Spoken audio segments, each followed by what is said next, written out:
I am completely aware of, and I think everyone is, for the most part, who follows politics, of the obstructions here and the obstacles.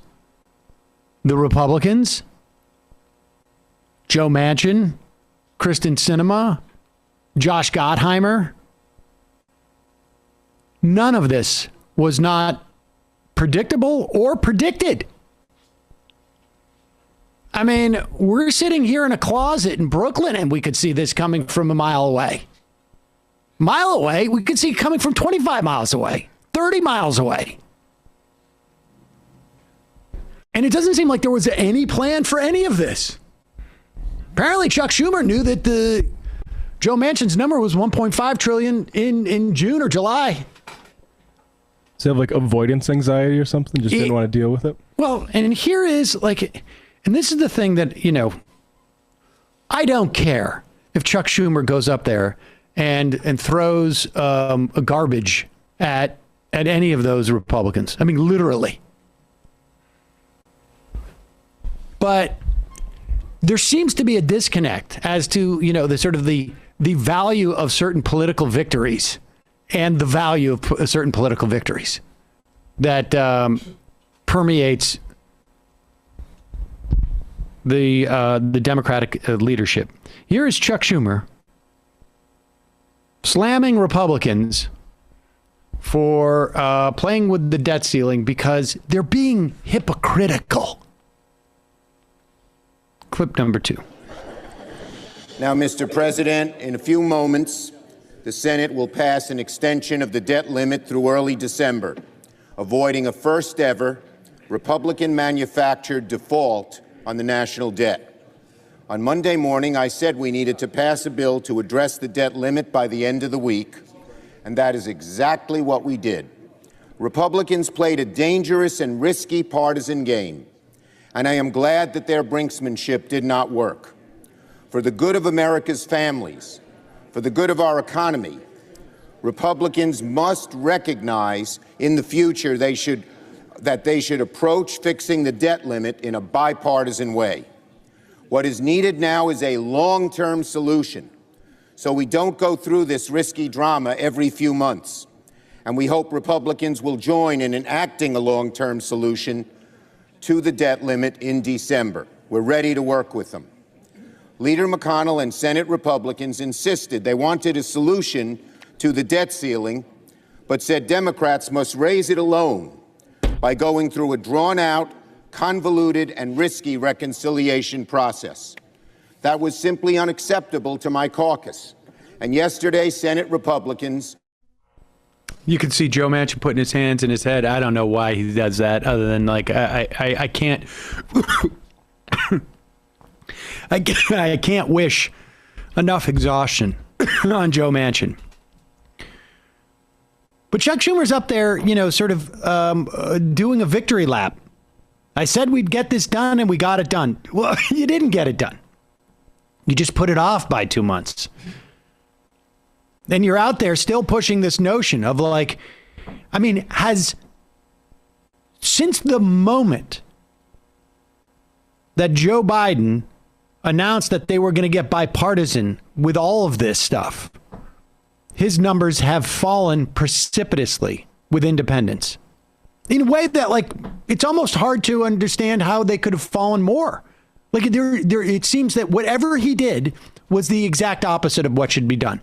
Now, part of that undoubtedly was a function of missing the vaccine mark, and I think probably more so just the resurgence of Delta, which I obviously couldn't do anything about. But the reaction to all of this, the slowing down of the agenda after the COVID bill, this laser-like focus on the bipartisan nature of the process that the Republicans are not playing along with. Every single time Chuck Schumer complains about the Republicans refusing to play nice and be bipartisan in passing this, he is announcing to the American public that he is incompetent. He is announcing to the American public that if you put Democrats in charge, we're going to have these type of problems. It's like you want your football team to win a game, and then they announce, like, we got a victory to announce. We got a deal to keep the lights on this Sunday. Every time he complains about the Republicans bullying him, which is what he's doing. Yeah. He is announcing to the American public who don't pay attention to any of the details. Just that, like, we can only do so much to protect you. On one hand, I'm announcing to you that the Republicans are a fundamental threat to your ability to go to work tomorrow and cash your checks. And on the other hand, I'm just telling you, like, we're barely holding on here. Well, wait a second. I think I'll choose the option where we're not barely holding on. They have to start coming up with a different take here that doesn't involve, we barely got by how big and bullying these people are. You're not going to, never mind all the policy implications. But as a political matter, you're not going to convince anybody by telling them that we're just hanging on by the skin of our teeth because these Republicans are almost too much for us to handle. That's just not going to cut it. And somehow, Chuck Schumer's up there thinking, like, nailed it. All right, we got to take a quick break. We'll be back with Heather Parton after this. We just played a clip of Chuck Schumer really handing it to the Republicans rhetorically. And, apparently this upset the Republicans, but who cares? Their behavior is sort of fixed behavior anyways.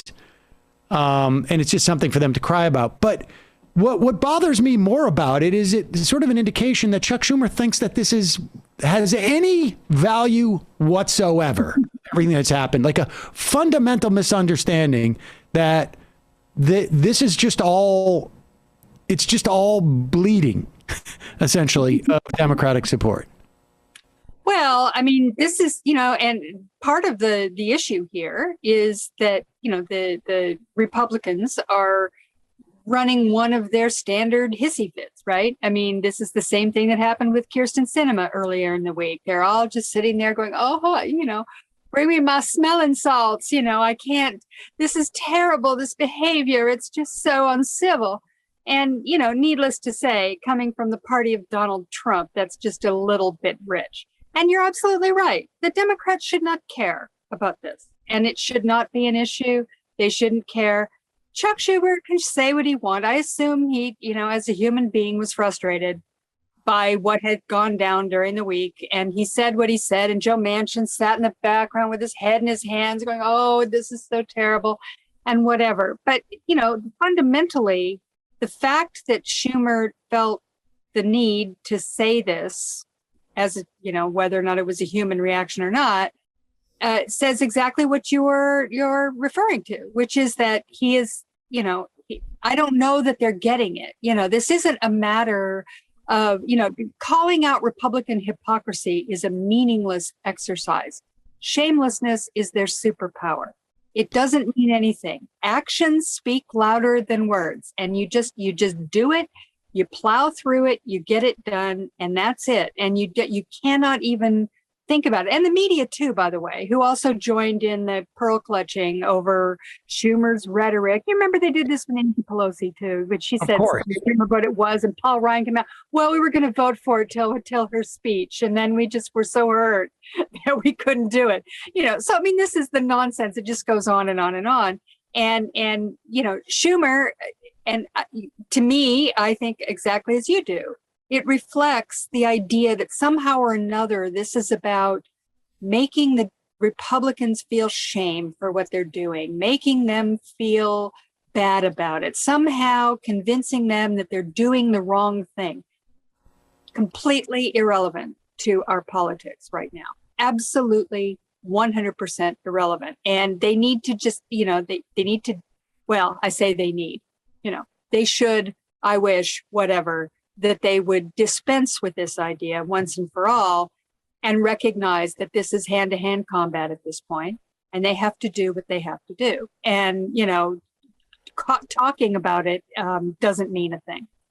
No, in fact, like I say, I think it actually just projects a tremendous amount of weakness. I mean, and I think it by the time it reaches the ears of the people who are ultimately going to vote, I mean, aside from, like, I think we both agree, it's all meaningless. Everything that including the debt ceiling and the back and forth, is all meaningless except for because there's no legislative impact to any of this whatsoever. I mean, I think, like, in my most cynical moments, I'm just thinking, like, there are some people out there who just, like, day traders or big institutional, investors who are like, yeah, I mean, I'll buy on the dip when it looks like the debt ceiling's not going to happen, but we all know it's going to get raised.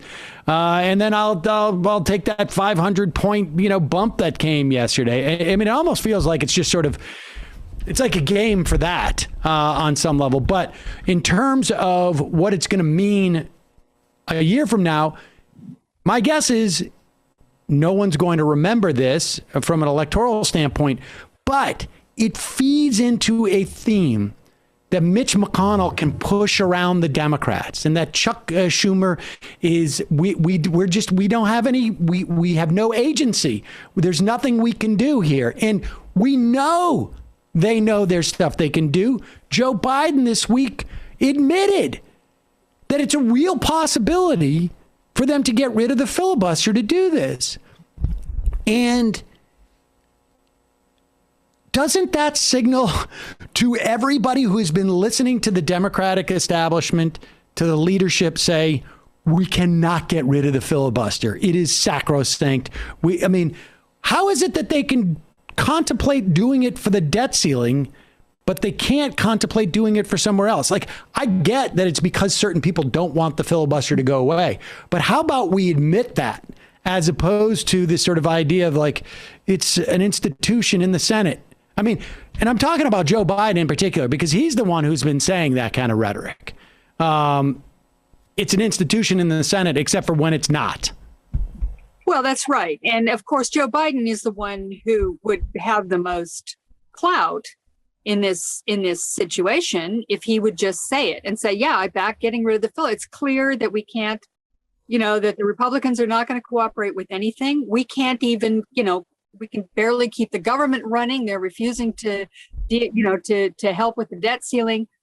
Everything is on the line here. We have to get rid of the filibuster. This is, and you hear people like Amy Klobuchar saying, yes, let's get rid of the filibuster. This isn't a hard lift. Right. If Joe Biden would be a leader on this, I think that, and I don't know about Manchin and Sinema. They are working off of a different set of incentives that are going to have to be dealt with in their own right. But just as a general thing, if the Democratic Party and its leader, who is Joe Biden, were to say outright, we want to get rid of the filibuster, we believe this is the only way to help the country, advance or grow or, save itself, that's what we're going to do. Now, Manchin came out last night, I think, and said something so fatuous I couldn't believe it. He said, it's the filibuster is the only thing saving democracy. It's like, I want what he's smoking. Let's just put it that way. I mean, this is the most ridiculous thing I've ever heard. And it is a problem. I mean, I feel for the Democrats. You've got these two divas marching around doing their thing. And it's a very slim margin, and either of them could decide they're going to switch parties or become independents or do anything. I mean, it's tenuous, but they have 48 senators. This is the big club, right? This is one of the things that gets me. The big Senate club where they all it's all about, the saucer that cools the tea and all this. And they go to the cloakroom and they chatter with each other and they're all buddies and everything. You're going to tell me that 48 senators can't lean on Manchin and Sinema? They have no capability of pushing this to the point where, or finding some way to change the incentives, give Manchin and Sinema something they want. I don't know what they want, but maybe there's something they would take. I don't know, but it doesn't seem like they're trying very hard. And this is I mean, well, it'll be the destruction of the Biden agenda at the end of the day. Without a doubt. Without a doubt. They don't pass. The Democratic agenda. That's it. And what I find incredibly frustrating is you're Chuck Schumer. You know for a fact that Joe Manchin has said $1.5 trillion, right? You've been in the Senate with Joe Manchin. Well, I don't know. I guess Joe Manchin's he's only on his second term, right? So maybe it's only about 12 years or something. You've been in the Senate all these years. You're the leader of the Senate. Do you think he doesn't mean it? Or do you think did Chuck Schumer stop to think for a moment?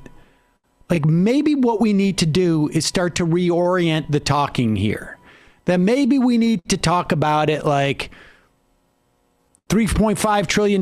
Maybe we need to start front loading some of these things. Maybe I need to talk to maybe I need to talk to Bernie Sanders and say we need to start to try and figure out to front load these things so that we can just in a moment look like we're cutting things in half and doing there seemed to have been a very healthy amount of information that Chuck Schumer had, at least regarding Manchin. Yeah. Maybe he had no clue who Kyrsten Sinema was, but it was sort of clear when she brought in, Portman and tried to do this bipartisan stuff. It seems like none of them internalized any of the information that they had. And now we're in this situation here where there just seems to be where are these deadlines coming from? Because now it sounds like they're not going to be able to reach October 31st with the reconciliation bill. I wish I felt more optimistic. And honestly, I've been a little bit of a Pollyanna up to this point, thinking it's impossible to believe they won't do it, because if they don't, the failure is so extreme. That everything is lost. I can't even believe Joe Manchin or Kyrsten Sinema would think that is a good outcome. But I'm beginning to think maybe they do, and that others who are quieter in the background are also kind of rooting for this thing to fail. We certainly know there's a handful in the House, but we're not quite sure of who it is in the Senate that's backing this Manchin and Sinema play. But I know there are some. So now I'm really wondering. Yeah, it's hard for me to imagine that Sanders attacked Sinema and Manchin with this intent, but it does also occur to me that if I'm Manchin and I'm Sinema and I want to brandish, this is assuming, right? Because we don't, Manchin's, I think, incentive structure is fairly straightforward and obvious. He is a corporate crook who also wants to maintain the notion of being, independent from his party and not one of these lefties, and a guy who will take AR-15 or whatever it is, or a shotgun, and shoot the cap and trade bill. This is the guy who he is. Kyrsten Sinema is a little bit harder to figure out, of course, Kyrsten Sinema, because she can look at Mark Kelly, who is the other senator from Arizona, and Democrat, doing much better in the polls, doing great in terms of fundraising. No reason why she couldn't have been that guy. In fact, she would have been a better version of Mark Kelly, frankly, if she wanted to, but for whatever reason. But I guess to the extent that they want to make it clear they are bucking the party, to have Bernie Sanders go out there and denigrate them or attack them or whatever it is, in this era of both social media and hyper polarization, people define themselves by their enemies and by their critics. And for Joe Manchin to go out there and go I know I've made Bernie Sanders mad. I still have respect for him, but I know, this is what I imagine he's going to say when he signs off on this bill, if he does. I know Bernie Sanders is not happy. There's a couple of things that we're both unhappy about. He may be a little bit more unhappy than me, but that's okay. And that's what he needs, right? Joe Biden, for whatever reason, feels he can't do this. So here's Bernie Sanders filling this role. I don't know if it works on Kyrsten Sinema. I guess we will see. But it is just, it's hard to imagine that this was, the plan. We're gonna pretend like we're gonna wrap this up by early September, and then we'll end up maybe dragging it through into December. We'll see.